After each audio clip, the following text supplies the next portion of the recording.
fala comigo. Te suplicamos, ó Eterno, ó Soberano, ó Altíssimo, ó Deus Todo-Poderoso, que nesse momento, ó Pai querido, em que temos a oportunidade e a responsabilidade, Senhor, de ministrarmos a Tua sábia, eterna e inerrante palavra, o Espírito de Deus nos conceda o espírito de revelação e de sabedoria. Que tudo, ó Deus, desta noite aqui esteja debaixo exclusivamente do controle soberano do Altíssimo. Em nome de Jesus Cristo, que nesta noite, ó Deus, o Espírito de Deus fale aos nossos corações. Nós estamos com a porta das nossas vidas abertas para ouvirmos, ó Pai querido, o que o Senhor tem para todos nós. Em nome de Jesus. Amém, amém e amém. Amém?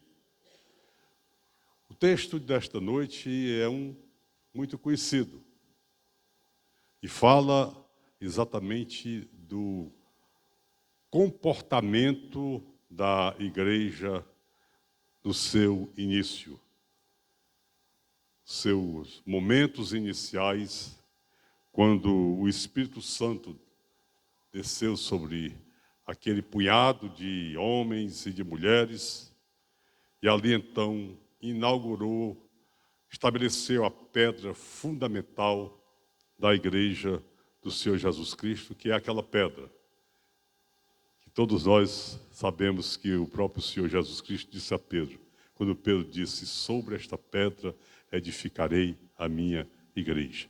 Então a igreja do Senhor está edificada sobre essa pedra que o próprio Senhor Jesus Cristo disse, que na expressão de Pedro: tu és o Cristo, o Filho do Deus vivo. E nós vamos então estar analisando aqui o comportamento da igreja no seu início, que é a igreja que o Senhor Jesus Cristo sonhou. E vamos então estar lendo um texto que eu disse que é bastante conhecido da igreja, que está no livro de Atos dos Apóstolos, do capítulo de número 2, verso 42 a 47. Preste bem atenção o que diz o texto. E perseveravam na doutrina dos apóstolos e na comunhão, no partir do pão e nas orações. Preste atenção aqui. Quem é que perseverava? A igreja. A igreja que estava ali no seu início. Ela estava iniciando, dando os seus primeiros passos. Então era uma igreja que perseverava na doutrina dos apóstolos e na comunhão, no partir do pão e nas orações. Continua.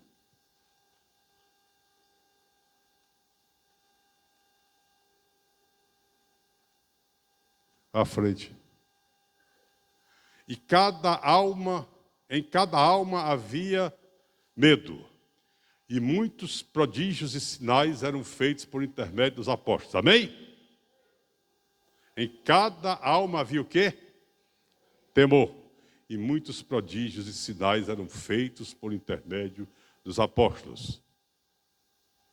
Todos os que creram estavam juntos e tinham tudo em comum. Vendiam as suas propriedades e bens, distribuindo o produto entre todos, à medida que alguém tinha necessidade. Diariamente perseveravam unânimes no templo, partiam pão de casa em casa e tomavam as suas refeições com alegria e singeleza de coração, louvando a Deus e contando com a simpatia de todo o povo. Enquanto isso, acrescentava-lhes o Senhor dia a dia os que iam sendo salvos. Era essa a atitude, era esse o ambiente da igreja, no seu primórdio. Amados, Jesus, ao fundar a sua igreja, ele tinha em mente o desejo de que ela fosse a continuidade da sua missão. Para isso, ele arrebanhou homens e os fez seus discípulos. Eram homens simples, homens pobres, homens indoutos, que ele os arrebanhou para tornar aqueles homens seus discípulos. A igreja deveria ser uma comunidade de fé legítima e solidariamente edificada na adoração, na comunhão e no servir a Deus e ao próximo. Assim, nos seus variados momentos com os seus discípulos, Jesus então os ensinou. Vejamos alguns textos.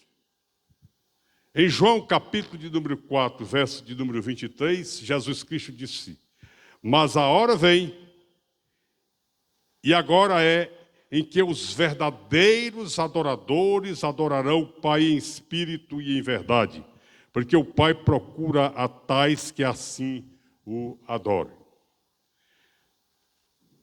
Permita-me dizer, se você for um adorador ou uma adoradora, tudo que Jesus requer de sua vida como igreja será fácil obedecer.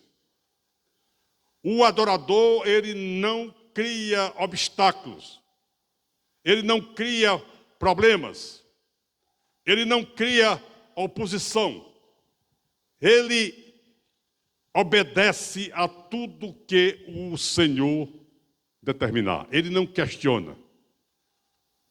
Ele faz, ele executa. E executa sempre porque ele é um adorador debaixo da orientação soberana do Espírito Santo de Deus. E assim ele terá comunhão e alegria em servir, tanto a Deus como ao próximo. Que era isso que nós vimos na igreja, daquela igreja. E nós vamos estar daqui a pouco vendo versículo por versículo, isso que nós estamos aqui nesta noite afirmando. Outros versículos da palavra do Senhor nos diz, e em João no capítulo de número 15, verso de número 14, aliás, no capítulo 13, verso de número 35, nisto todos conhecerão que vocês são meus discípulos, se tiverem amor uns aos outros. E ainda, em João capítulo 15, verso de número 14, vocês são meus amigos se fazem o que eu lhes ordeno. E também, em Lucas capítulo de número 9, verso 23 a 25, Jesus dizia a todos, se alguém quer vir após mim, negue-se a si mesmo, dia a dia, tome a sua cruz e siga-me, pois quem quiser salvar a sua vida, a perderá, e quem perder a sua vida por minha causa, esse a salvará. Queridos, não há dúvida de que ele queria e quer que a sua igreja seja uma igreja na terra impactante. Jesus não quer uma igreja escondida, uma igreja tímida, uma igreja inerte, uma igreja morna, mas o Senhor lhe quer uma igreja impactante. Ele todos os dias nos sacode com a sua palavra, com desafios, com sonhos, com revelações, com visões, de como Ele quer que nós, que somos igreja, executemos, nos portemos diante de um mundo tão cheio de calamidade como o que nós estamos vivendo.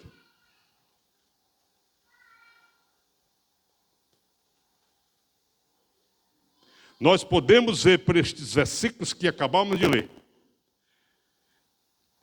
e pela contundência de cada versículo, de que o Senhor, Ele não quer envolvidos. O Senhor não está à procura de homens e mulheres que se envolvam apenas. Ele procura aqueles que vão ser comprometidos, que é algo completamente diferente. Muitas vezes nós estamos envolvidos, mas não estamos comprometidos. Será que nesta noite o Espírito Santo, através da instrumentalidade deste fraco servo, está a pregar para aqui dentro, para alguém que apenas é envolvido e não comprometido com as coisas do reino? Eu não sei, mas o Espírito Santo sabe. Eu li recentemente, mais uma vez, um livro que muito me impactou desde o ano de 2006, quando a doutora Raíla, nossa irmã em Cristo, é psicóloga, ela nos presenteou um espetacular livro, O Monge e o Executivo. Eu li em 2006 e agora, recentemente tornei a reler. E naquele livro, na página 93, o autor James C. Hunter explica a diferença entre estar envolvido e ser comprometido.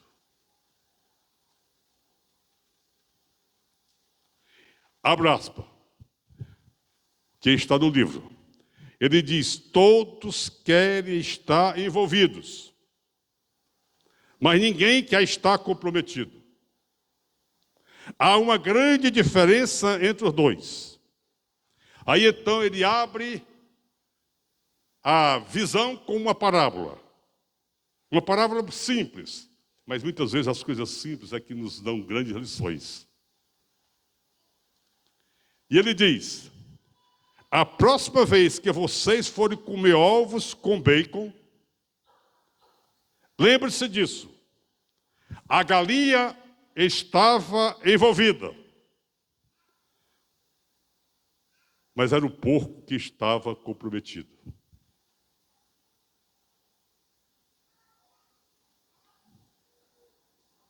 Amados, o texto básico dessa mensagem nos mostra uma igreja comprometida.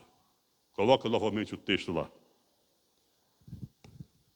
Uma igreja comprometida, não uma igreja envolvida.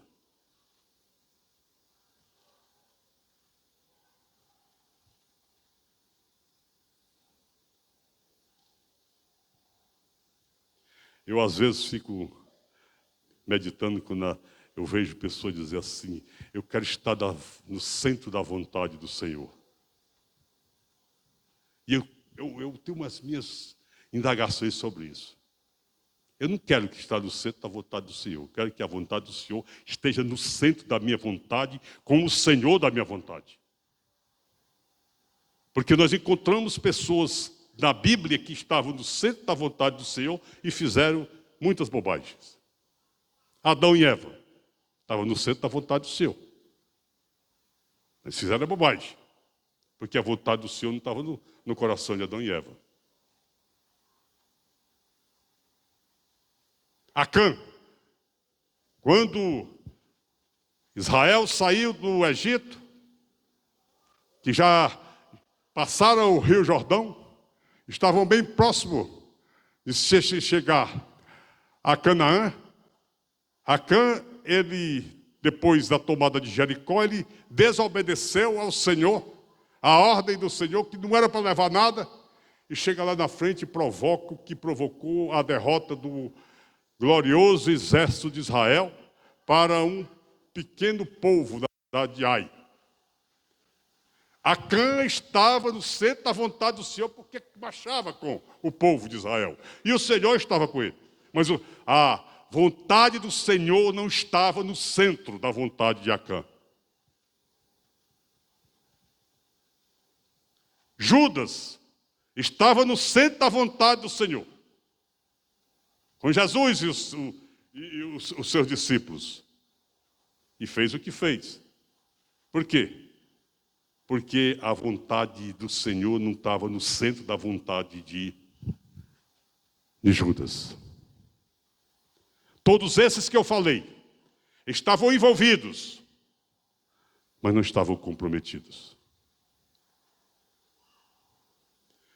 No texto que nós vemos aqui, nós vamos ver o porquê de que aquela igreja neotestamentária, ela era uma igreja comprometida. Vamos começar pelo capítulo 2, verso 47. 2, verso 47.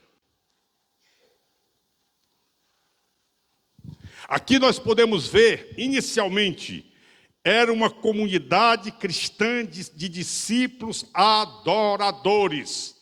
Pessoas altamente comprometidas com a adoração. Você vê, louvando a Deus. Louvando a Deus. O que é louvar a Deus? Louvar é um método, é uma forma de se adorar ao Deus Todo-Poderoso. Quando nós estamos nesses momentos de louvores diante do Altíssimo, nós estamos adorando ao Senhor, ao Todo-Poderoso. Então esta comunidade era uma comunidade que louvava a Deus, em todos os aspectos. Nós podemos ver que aquela comunidade, ela louvava a Deus, tanto no templo como nas casas, nas praças. Aonde esta comunidade se encontrava, estava aquele povo sempre louvando a Deus. Porque era um povo comprometido com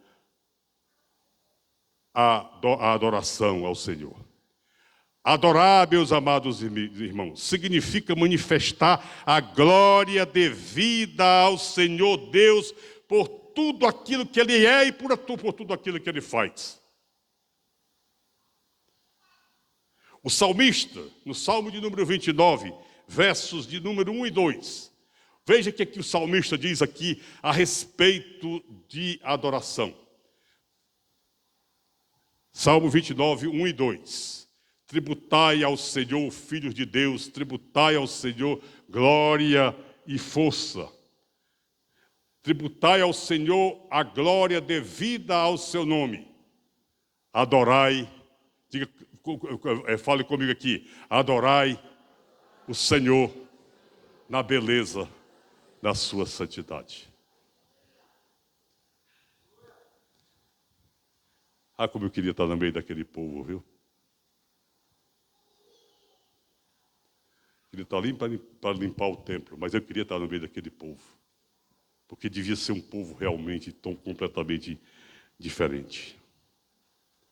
A adoração, meus amados irmãos, também é um serviço essencial e contínuo que todo cristão tem de prestar a Deus. No livro de Apocalipse, capítulo de número 22, verso 8 e 10. 8 a 10. Vamos ver o que acontece aqui. No livro de Apocalipse, o último livro da Bíblia, o livro da revelação. Eu, João, sou quem ouviu e antevi todos esses acontecimentos. Quando eu os vi e ouvi, prostei-me aos pés do anjo, que os revelava a mim, a fim de adorá-lo. João não se conteve diante de tantas revelações que o anjo ali trazia para ele. Ajoelha diante do anjo. Aí vamos ver o que o anjo faz. Entretanto, ele me admoestou: olha, não faças isso. Eu sou conservo teu, dos teus irmãos, os profetas e de todos os que guardam as palavras deste livro. Adora, pois, ao pastor Bosco. Amém? Adora, pois, a quem? A Deus. Adora a Deus. A adoração, meus amados irmãos, é algo exclusivo para Deus. Quando eu me lembro, quando eu estava na cidade do Canindé, que chegavam os momentos da festa do padroeiro da cidade, padroeiro dos católicos da cidade.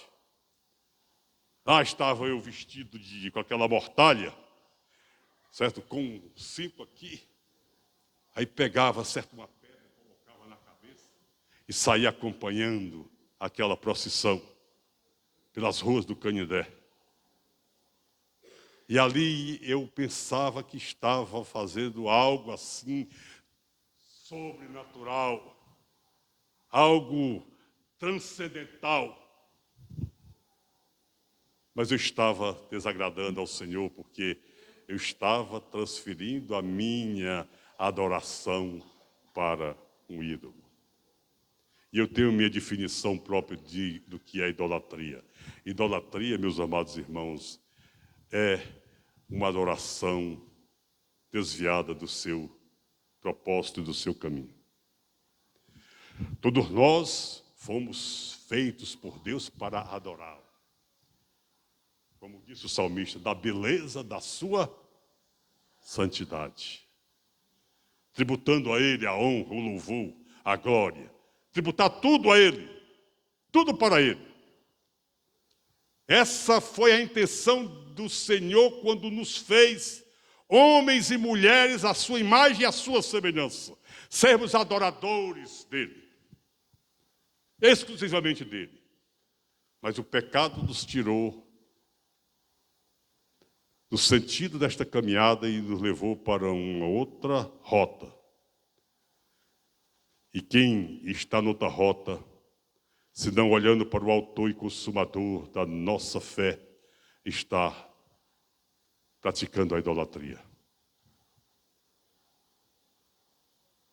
Adoração não é algo que se faz apenas no momento do culto público ou privativamente. Tem a ver com a nossa maneira de ser, de agir e viver. É uma forma de vida. Eu vou para a igreja que agora eu vou adorar o Senhor. Aí passa a semana todinha. Nem se lembra do Senhor.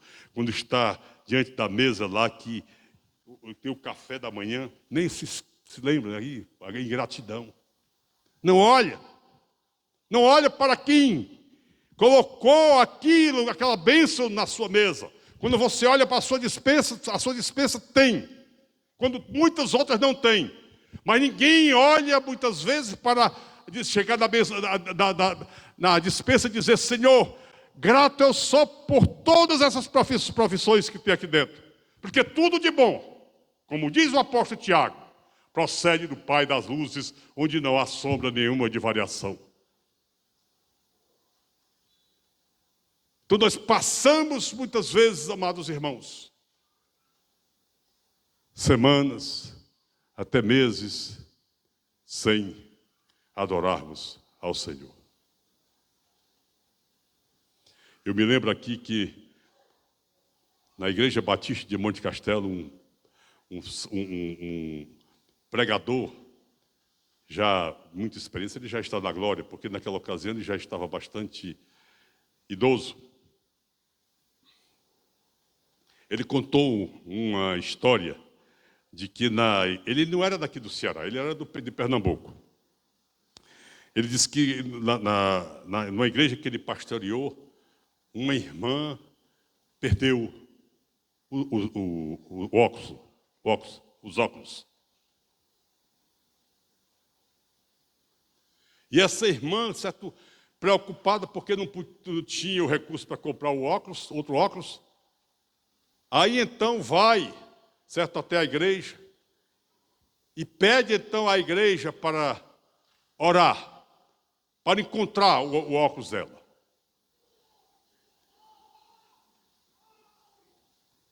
E a igreja orou e nada aconteceu de encontrar o óculos da irmã.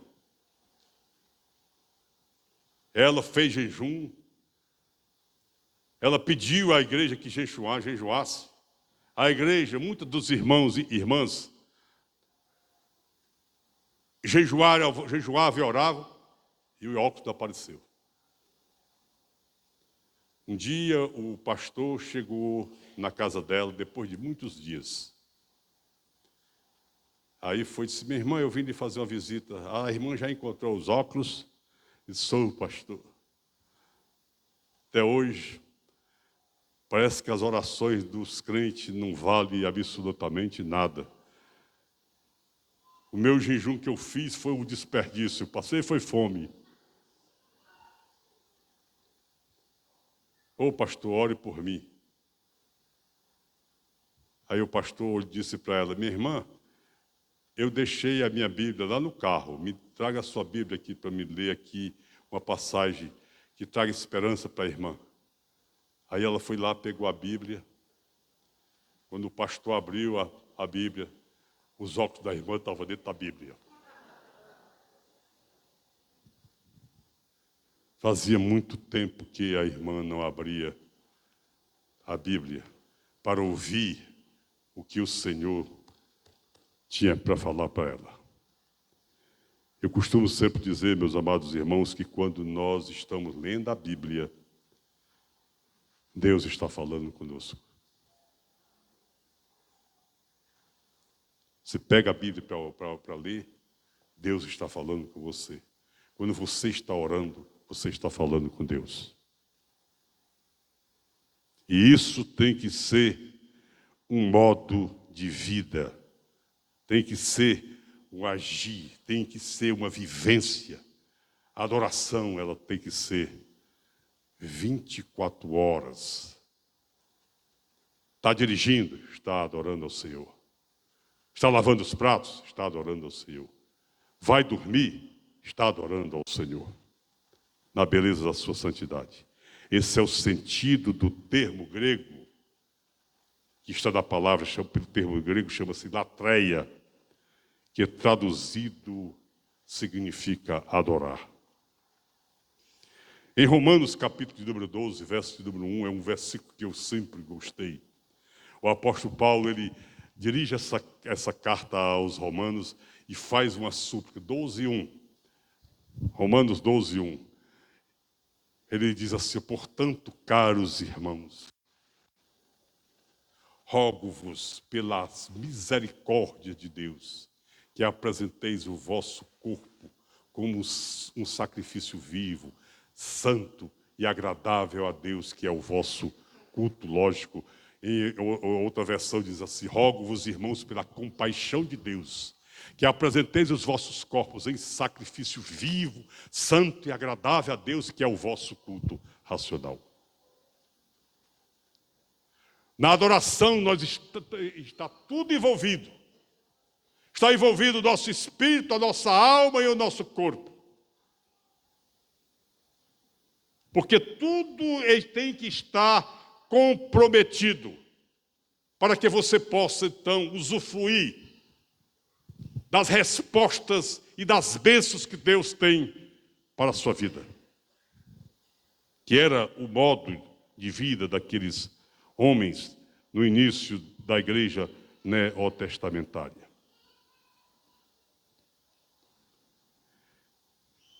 E aqui eu faço uma pergunta nesse instante a você. Você é comprometido em adorar ao Senhor? Ou apenas é envolvido? Baixe a sua cabeça e faça essa pergunta para você. Faça essa pergunta para você. Eu sou comprometido na adoração ao Senhor? Ou sou apenas envolvido? Se você é envolvido, diga ao Espírito Santo nessa noite e diga para ele: a partir de hoje eu serei comprometido. Amém? Eloy, volta agora ao texto lá, em Atos capítulo 2, verso de número 42. Nós vamos ver como era aquela, e perseveravam na doutrina dos apóstolos. O que mais? Igreja. E nas orações. Era uma igreja, ou era uma comunidade cristã de discípulos perseverantes. Eles perseveravam em quê? Na doutrina. O que é doutrina? Doutrina são os princípios embasadores da palavra de Deus. Uma igreja não pode viver sem doutrina. Um crente não pode subsistir às intempéries da vida, aos ataques de Satanás, se não tiver doutrina. Muitos são derrotados porque falta doutrina. Quando Jesus Cristo estava no deserto sendo tentado pelo diabo, o que ele usou ali? Usou a doutrina. Porque está escrito: ao teu Deus adorarás e a servirás. Nem só de pão viverá o homem. O Senhor usava os princípios que estavam da palavra dele. O próprio Senhor Jesus Cristo. Não é à toa, meus amados irmãos, que o apóstolo Paulo, ao escrever a carta aos Efésios, ele diz a respeito da armadura de Deus: revesti-vos, pois, da armadura de Deus, para que possais estar firme no dia em que o diabo vos atacar. Couraça da justiça, cinto da verdade, sandália do evangelho da paz, capacete da salvação, escudo da fé e a palavra de Deus. Porque a nossa luta não é contra a carne nem contra o sangue. A nossa luta é contra principados, contra potestade, contra as hostes espirituais da maldade nas regiões celestiais.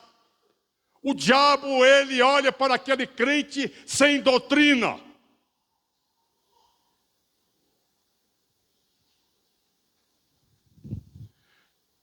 Uma vez eu ouvi um pregador simples ele dizer: meus irmãos, a doutrina é a vitamina que Deus preparou para o cristão. Se você não tem a vitamina, você está com a sua saúde espiritual comprometida. Eu achei o negócio tão interessante isso. Pregador simples. Um homem que não tinha muita instrução. E eu digo, quanta sabedoria tem nas palavras deste irmão. E eu pergunto a você, como é que está a doutrina do Senhor na tua vida? E digo ainda mais, sem palavra você não tem doutrina. E sem doutrina você não tem poder nenhum. O diabo deita e rola, faz o que quiser com você, porque você não tem doutrina. Mas ali estava o povo que perseverava na onde? Na onde? Na doutrina.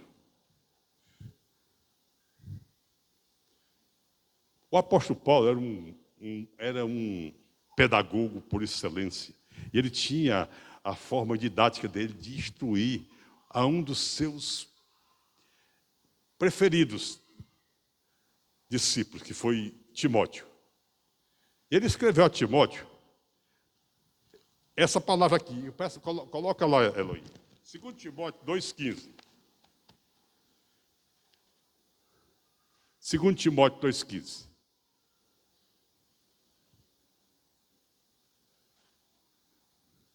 Não é essa palavra que eu acho que foi.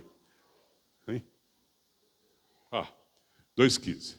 Olha, ele estava escrevendo a Timóteo sobre diversos assuntos. Sobre doutrina. E ele chega ao ponto de dizer, não se esqueça da doutrina. Se eu tardar, leia. Pega os pergaminhos e leia.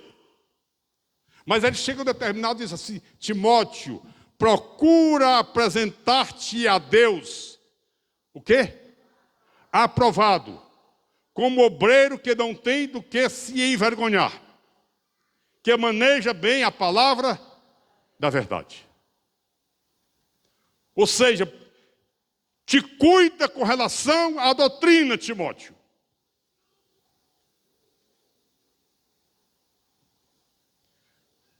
E a doutrina, meus amados irmãos, ela é ampla. Pastor, o que tem mais de doutrina? E conhecereis a verdade, e a verdade vos libertará.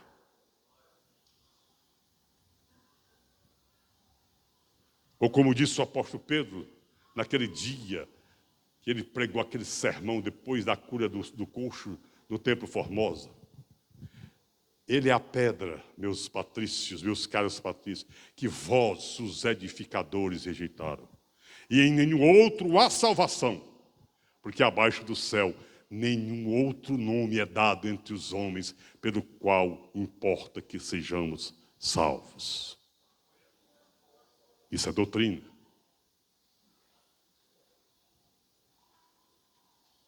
Porque eu recebi do Senhor que eu agora vos entrego.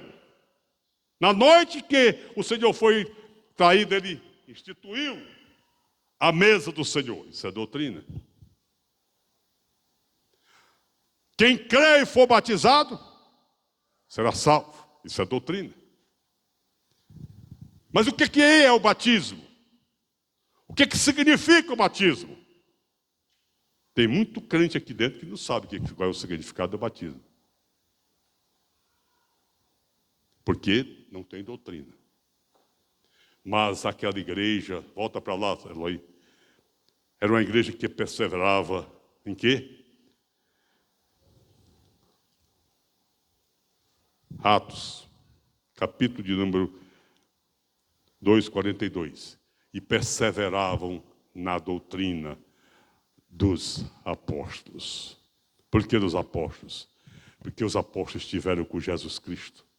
Receberam tudo do divino mestre.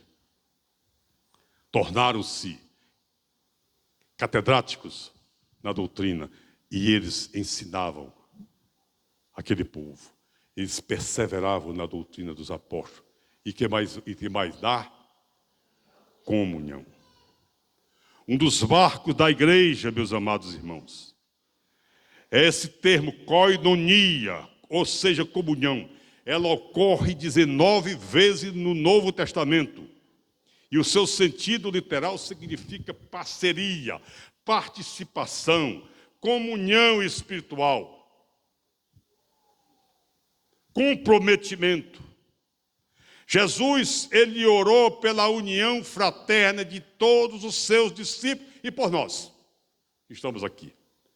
Na sua oração sacerdotal, ele orou por todos nós. Mas o apóstolo João, na sua carta 1 João 7 diz assim, a fim de que todos sejam um.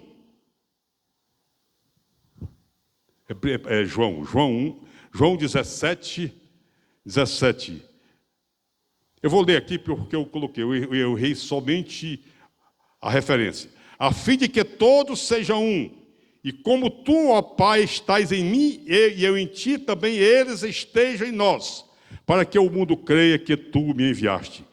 E aí ele diz a palavra em 1 João 1,7. Se andarmos na luz, mantemos comunhão uns com os outros e o sangue de Jesus Cristo, seu Filho, nos purifica de todo o pecado. Isso é comunhão. É a comunhão que o Senhor quer que a sua igreja viva e seja essa comunhão de homens e mulheres salvos por Jesus Cristo. Mas, infelizmente, meus amados, um dos grandes males da igreja no odierno está na quebra desta comunhão. Isso tem provocado grande fragmentação no corpo de Cristo.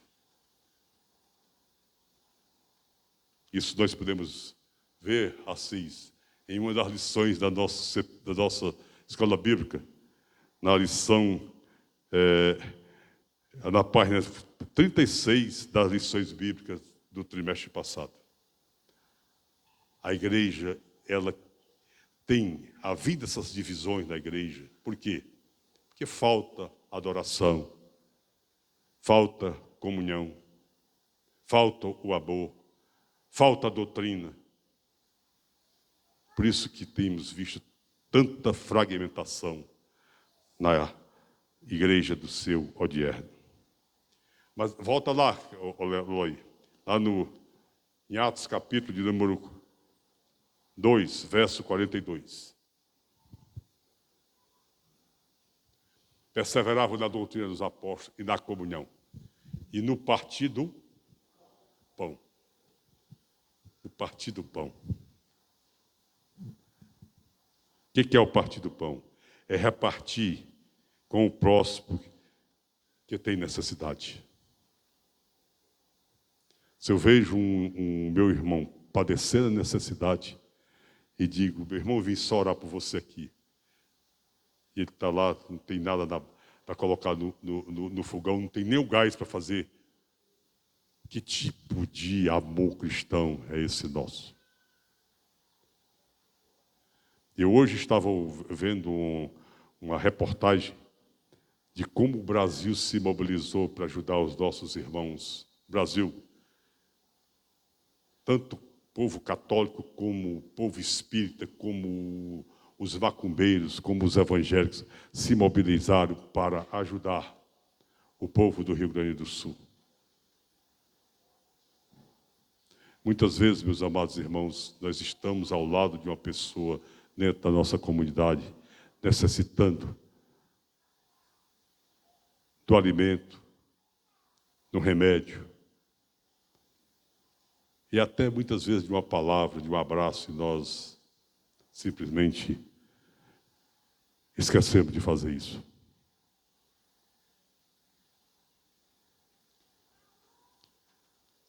Faz mais ou menos uns 2 meses que eu encontrei-me com uma pessoa que disse, pastor, eu estive na sua igreja. E foi, irmão?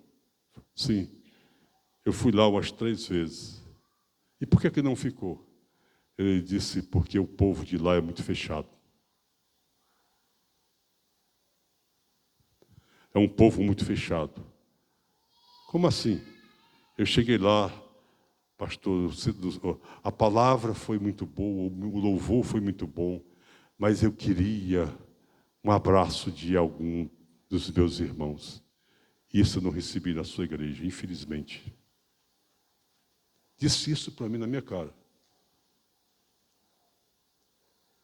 E tem razão, meus amados irmãos, que muitas vezes entra uma pessoa aqui, ou lá no Pici, ou lá no Nova Metrópole, no Canindé, ou no Sítio Alegre. E nós não temos aquele cuidado de receber, de sermos esses anfitriões que receba aquela pessoa. Se uma pessoa vem aqui é porque está necessitada, não é verdade? Não é? Por que eu entro na igreja? No templo da igreja? Porque eu estou necessitado. Muitas vezes desesperado, mas simplesmente aconteceu isso. Eu espero que haja uma modificação em tudo isso, porque isso significa falta de comunhão. A igreja, ela perseverava na doutrina dos apóstolos, na comunhão, no partir do pão e também nas orações.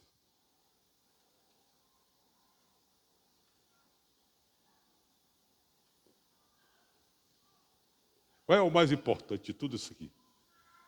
É doutrina? É comunhão? É partir do pão?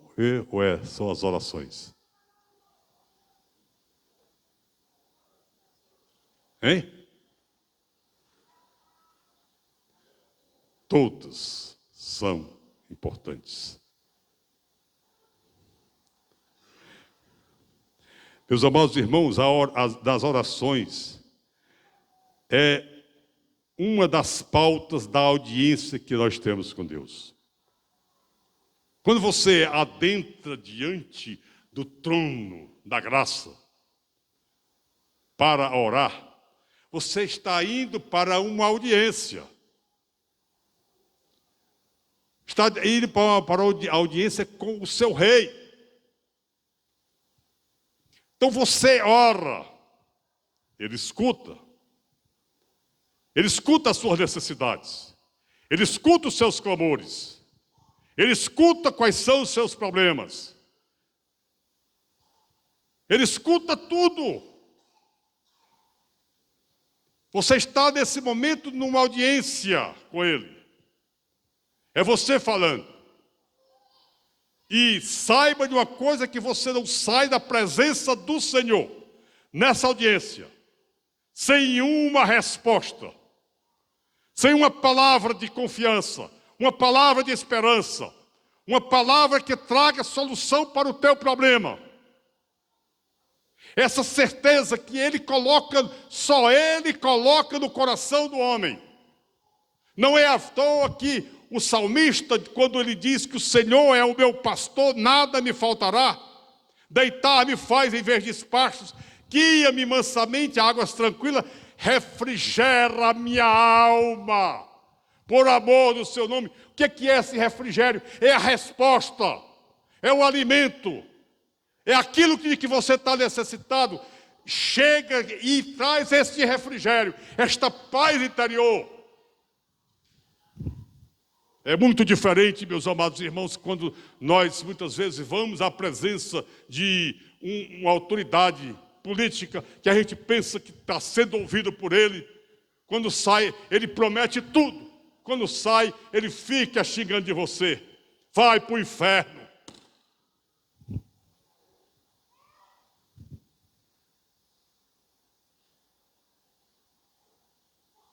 Teve um tempo que eu precisei ir à presença de uma autoridade dessa para resolver um problema. Lá em Caucaia, logo no início do Colégio Pleno.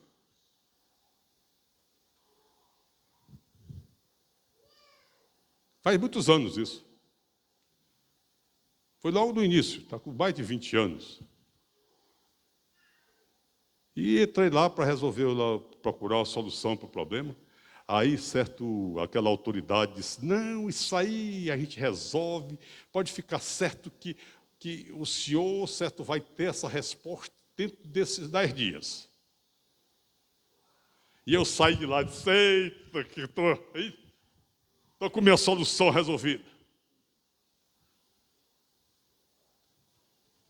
Poucos dias depois, a pessoa que estava lá, por coincidência lá no gabinete dessa autoridade, disse, rapaz, Bosco, deixa eu te dizer uma coisa, quando tu saíste lá, sabe o que ele disse? Disse, vai para o inferno, rapaz.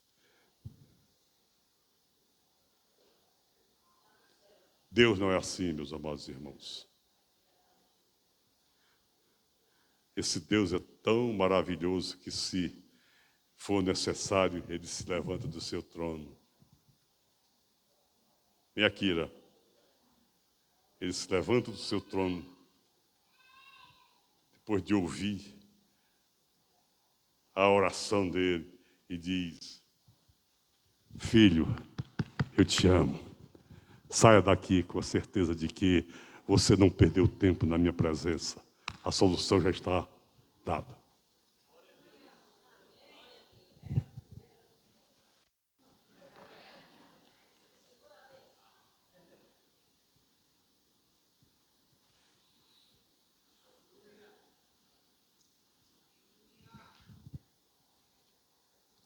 Mas, amados irmãos, deixa eu dizer uma coisa para você. Ali você vê que eles perseveravam na doutrina dos apóstolos, da comunhão, nas orações. Mas, infelizmente, a igreja... Por quê? Porque eram envolvidos. Não eram envolvidos ou eram comprometidos?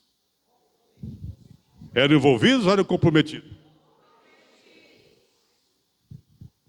Infelizmente, a igreja do Senhor está abarrotada de cristãos somente envolvidos. São aqueles que vão na segunda-feira na célula, vêm uma vez por outra aos cultos de escola bíblica, uma vez por mês, e olhe lá, para os cultos de libertação às sextas-feiras. Participo da Santa Ceia, talvez uma vez por ano. Mas estão comprometidos. São comprometidos. Hein? São comprometidos ou são envolvidos? São envolvidos. O Senhor, Ele não quer crente envolvido, Ele quer crente comprometido.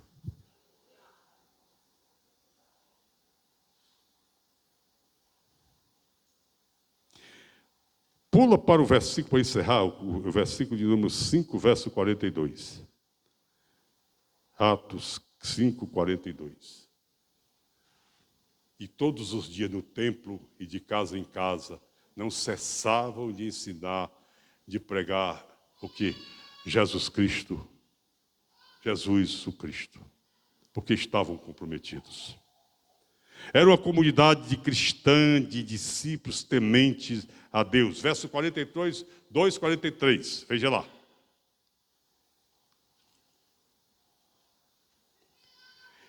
E em cada alma havia o quê? Temor. O temor ao Senhor é o princípio da sabedoria. Se você não tem temor ao Senhor, você não é o adorador.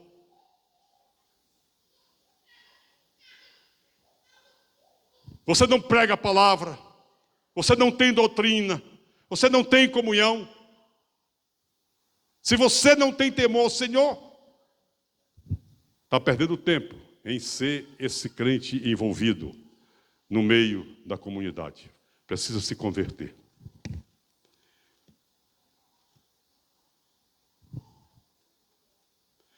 E uma coisa que nós podemos ver aqui é que em cada alma havia temor e muitos o quê? Prodígios e sinais eram feitos por intermédio dos apóstolos. Gente, uma igreja que tenha compromisso, uma igreja compromissada, ela é acompanhada de prodígios e sinais, de prosperidade. As bênçãos do Senhor são canalizadas para essa comunidade. Vem chuvas de bênçãos, torrenciais de bênçãos, chuvas temporãs e seródias de bênçãos do Senhor, da bênção que nos faz prosperar. E quanto a essa igreja comprometida, ela está recebendo esses prodígios, sinais, maravilhas.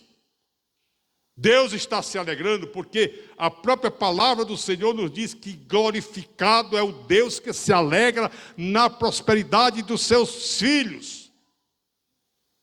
Deus não quer ver nenhum de nós miseráveis, correndo atrás do pão, correndo atrás das bênçãos, desesperado. Não, não, não. O Senhor, Ele faz questão de fazer com que a sua igreja prospere. Porque na medida que essa igreja prospera, esse Deus está se alegrando.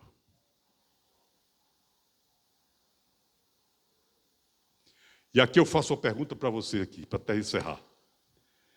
Qual o seu grau de 0 a 10 de temor ao Senhor? Baixa a sua cabeça agora e faça essa pergunta. Qual é o meu grau de 0 a 10? Deu a nota de temor ao Senhor.